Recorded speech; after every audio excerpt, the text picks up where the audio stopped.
سعودی عرب کے ایک شخص نے کسی فلپینی عورت سے چھپ کر شادی کی۔ وہ سعودی پہلے ہی شادی شدہ تھا اور پہلی بیوی سے اولاد بھی تھی۔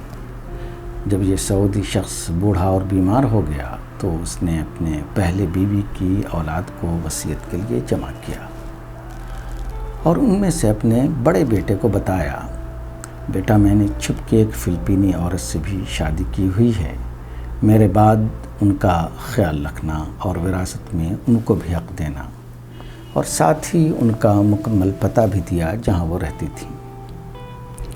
کچھ دن بعد وہ شخص وفات پا گیا تو ان کے بیٹے قاضی کے پاس گئے اور پوری تفصیلات بتا دی۔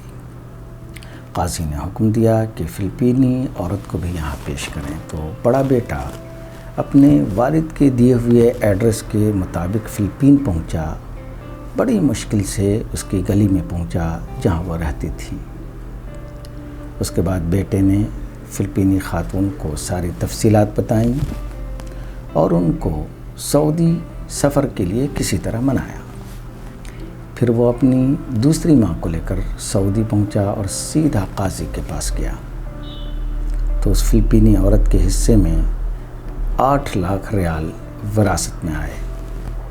ساتھ ہی قاضی نے حکم دیا ان کو عمرہ کی ادائیگی کے بعد فلپین روانہ کیا جائے۔ بڑے بیٹے نے ایسا ہی کیا۔ واقعے کے ٹھیک 4 سال بعد بڑا بیٹا فلپین اپنی دوسری ماں سے ملنے اور حال احوال پوچھنے کی غرض سے گیا تو وہاں پہنچ کر اس کو بہت حیرانی ہوئی کہ والدہ ابھی بھی پرانے اور خستہ حال مکان میں رہتی ہیں اور ان کے حالات میں کوئی تبدیلی نہیں۔ بیٹے نے کہا، ماں جی، آپ کو اتنی بڑی رقم وراثت میں ملی، اس کے باوجود وہی پرانے خستہ حال مکان میں آپ رہ رہی ہیں۔ ماں جی اس کا ہاتھ پکڑ کر ایک جگہ پر لے گئیں جہاں ایک بڑا اسلامی ادارہ قائم تھا، جہاں بچوں کو دینی تعلیم دی جا رہی تھی، ساتھ ہی میں یتیم خانہ بھی تھا۔ ماں جی نے کہا، بیٹا سر اٹھا کر ادارے کے بورڈ کی طرف دیکھنا۔ بورڈ دیکھ کر بیٹے کی آنکھوں میں آنسو امڑ آئے کیونکہ بورڈ پر ان کے والد محترم کا نام لکھا ہوا تھا۔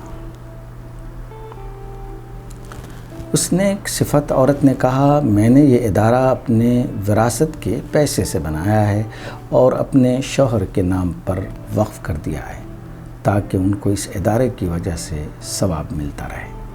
انہیں آگاہ کیا، تمام بھائی رات بھر جاگتے رہے اور باہم مل کر چندہ جمع کرنے کا فیصلہ کیا، اور ان سب نے مل کر اسی ایک رات میں 5 ملین ریال اپنے والد مرحوم سے منسوب اس ادارے کے لیے جمع کر لیے۔